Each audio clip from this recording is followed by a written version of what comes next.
environmental preservation, health and wellness, sustained economic development, indigenous and cultural tourism. While the UAN represents numerous indigenous cultures, the United States of KAILASA serves as the first indigenous nation specifically for Hindus. KAILASA's mission is focused on the revival of the ancient enlightened Sanatana Hindu civilization, with a formal governance structure including a head of state, ministers, and ambassadors. Under the leadership of SPH, Supreme Pontiff of Hinduism, Bhagavan Nithyananda Paramashivoham, KAILASA has achieved recognition as a sovereign subject of international law, possessing distinctive attributes of juridical statehood. The United States of KAILASA is the main sponsor of the proposed UAN headquarters. This initiative would bring forth an estimated $100 million in revenue for the host country through summits, conferences, tourism, and development projects. The proposed UAN headquarters would represent the world's indigenous nations and peoples through its architectural design.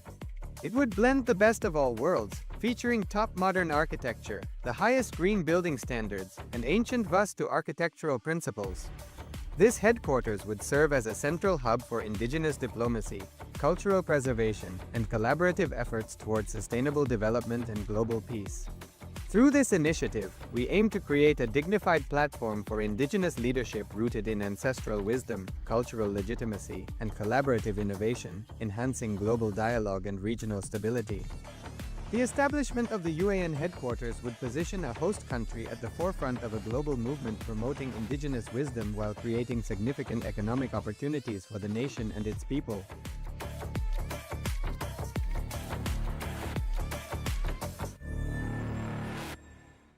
In the heart of St. Kitts and Nevis, where the ocean meets the sky, a historic gathering is unfolding. The United Ancient Nations, a global forum where the world's first and ancient nations unite to share wisdom, confront challenges, and co-create solutions rooted in ancestral knowledge. The United Ancient Indigenous Enlightened Nations represents over 160 indigenous member nations and communities, advocating for more than 300 million people across all continents. Here, ancient wisdom meets modern action, fostering international cooperation, cultural preservation, and sustainable development through indigenous leadership. Beyond dialogue, the UAN experience nurtures the mind, body, and spirit. Sunrise meditation, yoga by the ocean, and cultural celebrations reconnect us to ourselves, each other, and the wisdom of the earth. In St. Kitts and Nevis, ancient traditions and vibrant cultures come alive. This is a space for learning, sharing, and taking action. Together, we address climate challenges, preserve cultures, and shape a sustainable future. The United Ancient Nations is where ancestral knowledge guides the world toward harmony, justice, and collective growth. Join the United Ancient Nations in St. Kitts and Nevis, where ancient wisdom meets a sustainable future. Together, we rise.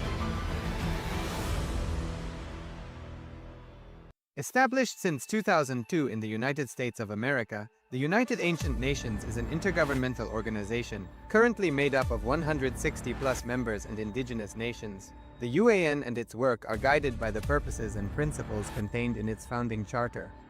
The UAN is a manifestation of the profound connection amongst indigenous peoples across the world, including African, Andean, American, European, Caribbean, Oceanic, and Asian regions, rooted in shared wisdom, sustainable practices, and deep reverence for the earth.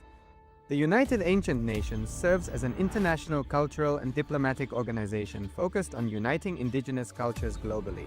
Our governance structure is council-based without territorial claims, led by a collective leadership through our General Secretariat.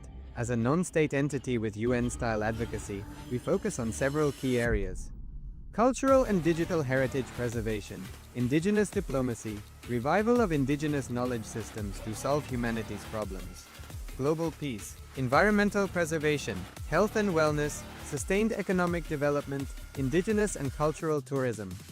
While the UAN represents numerous indigenous cultures, the United States of KAILASA serves as the first indigenous nation specifically for Hindus. KAILASA's mission is focused on the revival of the ancient enlightened Sanatana Hindu civilization, with a formal governance structure including a head of state, ministers, and ambassadors. Under the leadership of SPH, Supreme Pontiff of Hinduism, Bhagavan Nithyananda Paramashivoham, KAILASA has achieved recognition as a sovereign subject of international law, possessing distinctive attributes of juridical statehood. The United States of KAILASA is the main sponsor of the proposed UAN headquarters. This initiative would bring forth an estimated $100 million in revenue for the host country through summits, conferences, tourism, and development projects. The proposed UN headquarters would represent the world's indigenous nations and peoples through its architectural design. It would blend the best of all worlds, featuring top modern architecture, the highest green building standards, and ancient Vastu architectural principles. This headquarters would serve as a central hub for indigenous diplomacy, cultural preservation, and collaborative efforts towards sustainable development and global peace. Through this initiative, we aim to create a dignified platform for indigenous leadership rooted in ancestral wisdom, cultural legitimacy, and collaborative innovation, enhancing global dialogue and regional stability. The establishment of the UAN headquarters would position a host country at the forefront of a global movement promoting indigenous wisdom while creating significant economic opportunities for the nation and its people.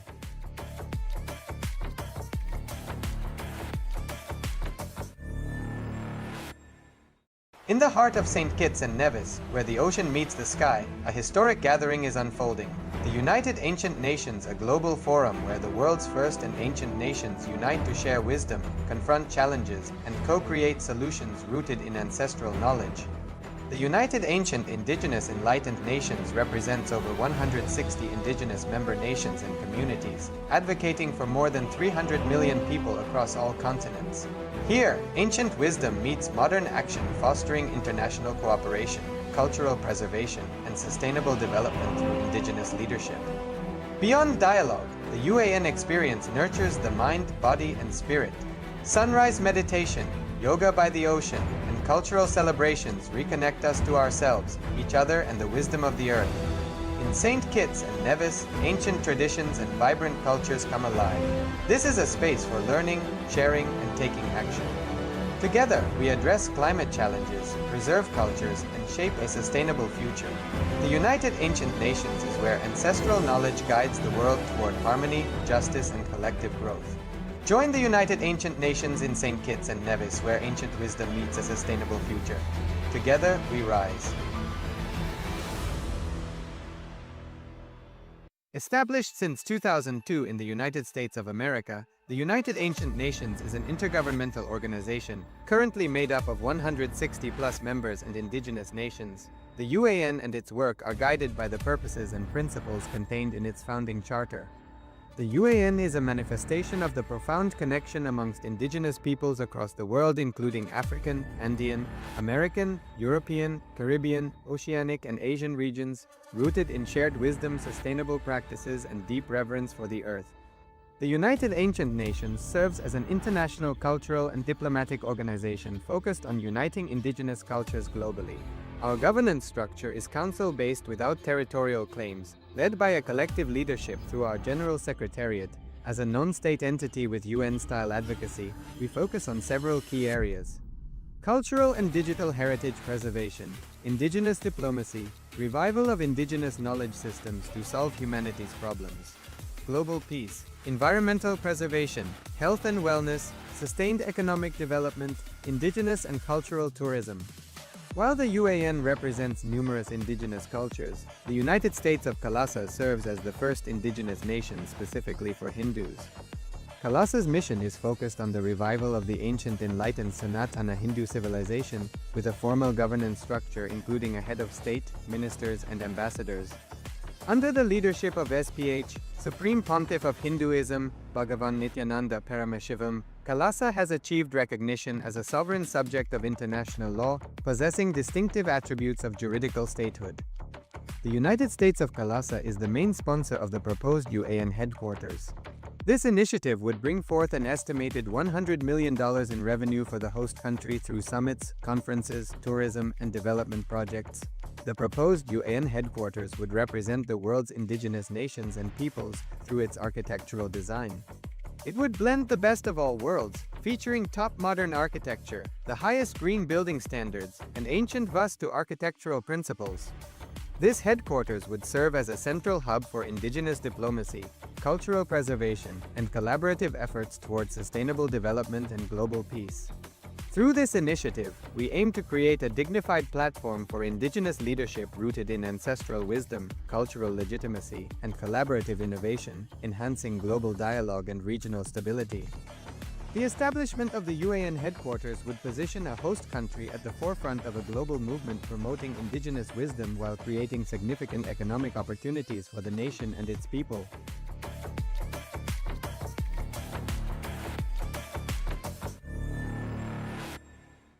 In the heart of St. Kitts and Nevis, where the ocean meets the sky, a historic gathering is unfolding. The United Ancient Nations, a global forum where the world's first and ancient nations unite to share wisdom, confront challenges, and co-create solutions rooted in ancestral knowledge. The United Ancient Indigenous Enlightened Nations represents over 160 indigenous member nations and communities, advocating for more than 300 million people across all continents. Here, ancient wisdom meets modern action, fostering international cooperation, cultural preservation, and sustainable development through indigenous leadership. Beyond dialogue, the UAN experience nurtures the mind, body, and spirit. Sunrise meditation, yoga by the ocean, and cultural celebrations reconnect us to ourselves, each other, and the wisdom of the earth. In St. Kitts and Nevis, ancient traditions and vibrant cultures come alive. This is a space for learning, sharing, and taking action. Together, we address climate challenges, preserve cultures, and shape a sustainable future. The United Ancient Nations is where ancestral knowledge guides the world toward harmony, justice, and collective growth. Join the United Ancient Nations in St. Kitts and Nevis, where ancient wisdom meets a sustainable future. Together, we rise. Established since 2002 in the United States of America, the United Ancient Nations is an intergovernmental organization, currently made up of 160+ members and indigenous nations. The UAN and its work are guided by the purposes and principles contained in its founding charter. The UAN is a manifestation of the profound connection amongst indigenous peoples across the world, including African, Andean, American, European, Caribbean, Oceanic, and Asian regions, rooted in shared wisdom, sustainable practices, and deep reverence for the earth. The United Ancient Nations serves as an international cultural and diplomatic organization focused on uniting indigenous cultures globally. Our governance structure is council-based without territorial claims, led by a collective leadership through our General Secretariat. As a non-state entity with UN-style advocacy, we focus on several key areas: cultural and digital heritage preservation, indigenous diplomacy, revival of indigenous knowledge systems to solve humanity's problems, global peace, environmental preservation, health and wellness, sustained economic development, indigenous and cultural tourism. While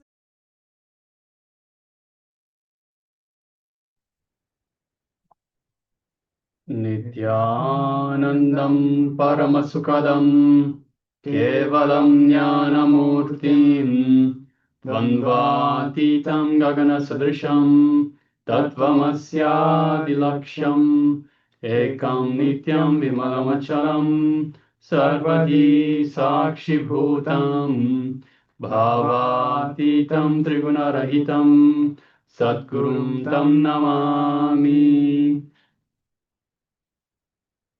Nithyananda, everyone.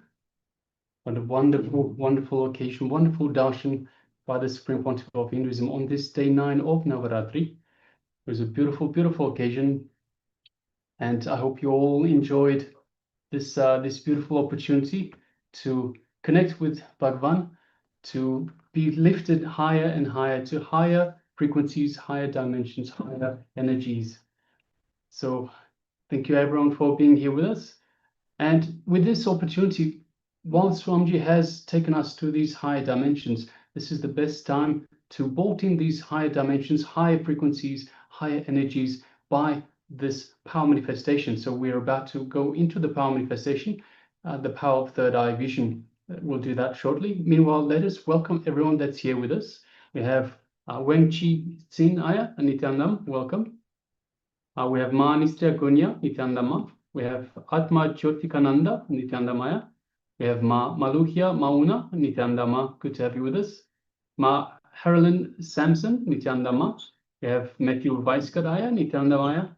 And we also have Ma Anu Menon, requesting everyone to please switch on your cameras and be available in the camera frame. and let us get ready for this power manifestation. And of course, we also welcome everyone that is here with us on following us on YouTube. Welcome as well. Let us know that you're there. Welcome, welcome, welcome. And of course, you are also required, or we'd like to take part in this power manifestation as well. So you can let us know how you are going in the power manifestation in the chat box. So please do you make use of the chat box. Please do take part in the power manifestation. And of course, we'd love to have you with us on two-way in the Zoom room as well.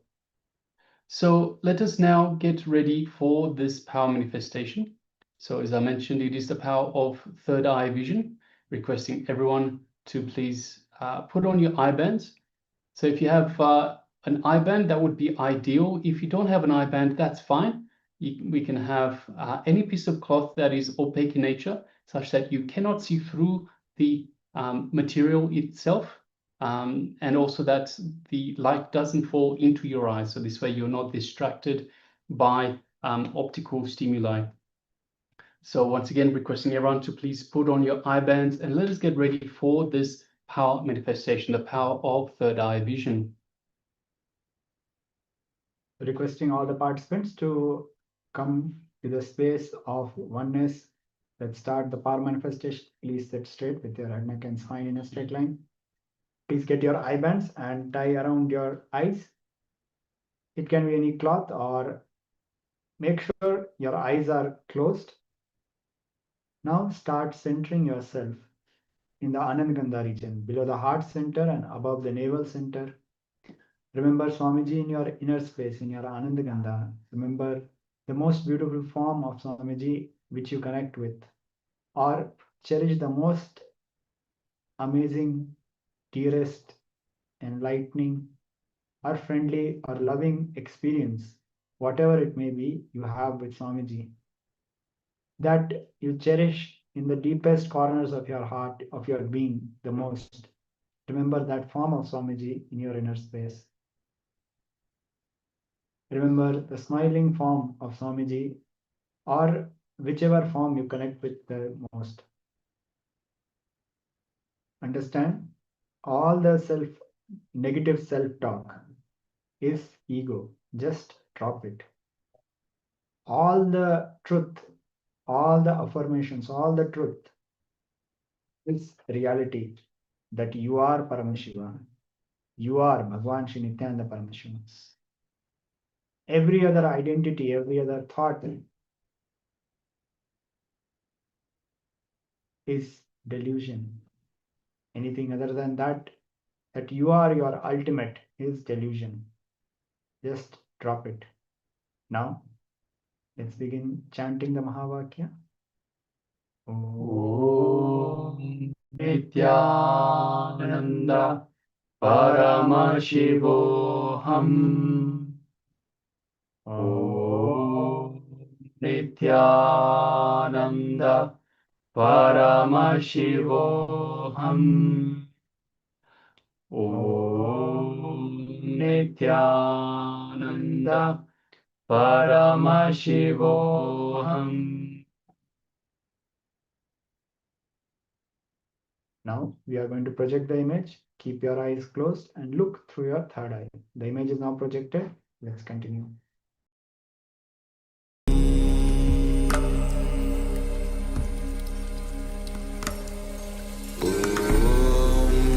Nithyananda Paramashivoham.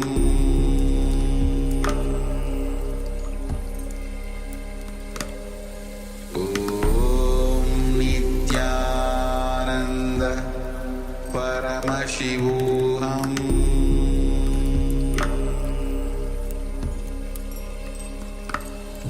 Om Nithyananda Paramashivoham.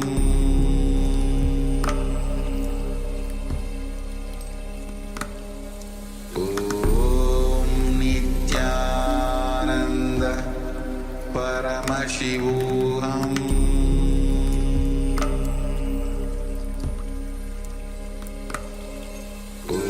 Om Nithyananda Paramashivoham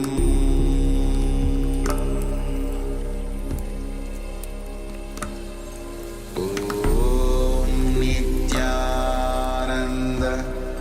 Paramashivoham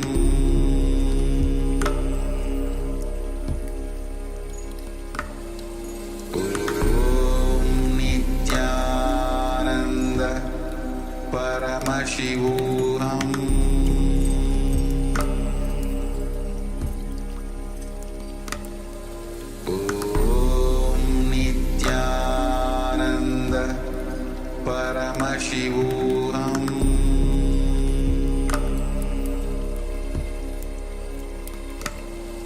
Om Nithyananda Paramashivoham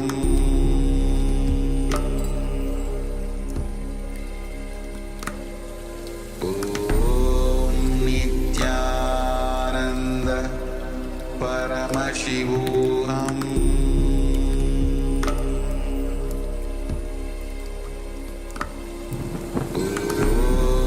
Nithyananda Paramashivoham Om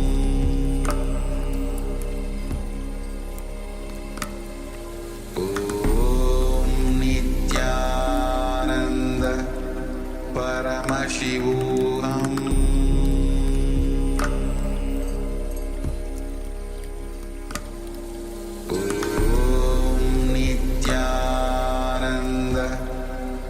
Paramashivoham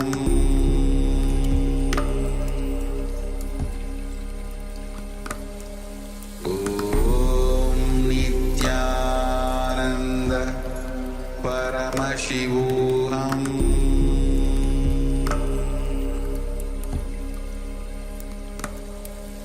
Om Nithyananda Paramashivoham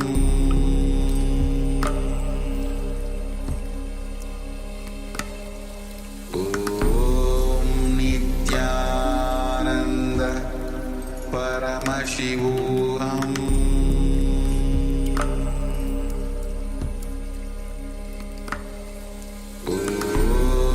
Nithyananda Paramashivoham Om Nithyananda Paramashivoham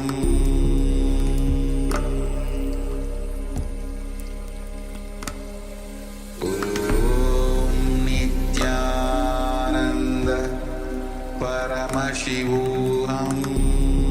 Nithyananda Paramashivoham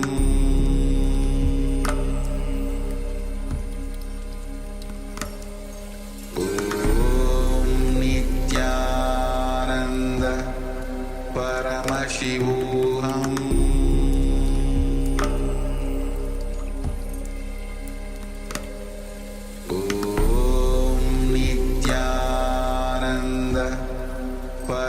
Paramashivoham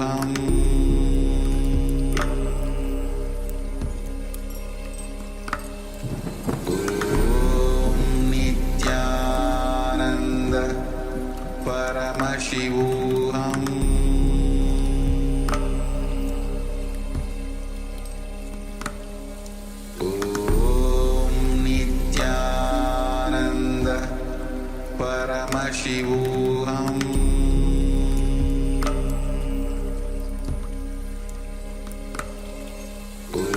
Om Nithyananda Paramashivoham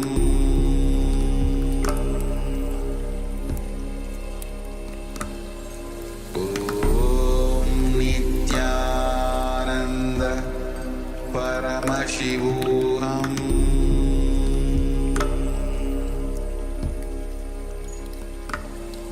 Om Nithyananda Paramashivoham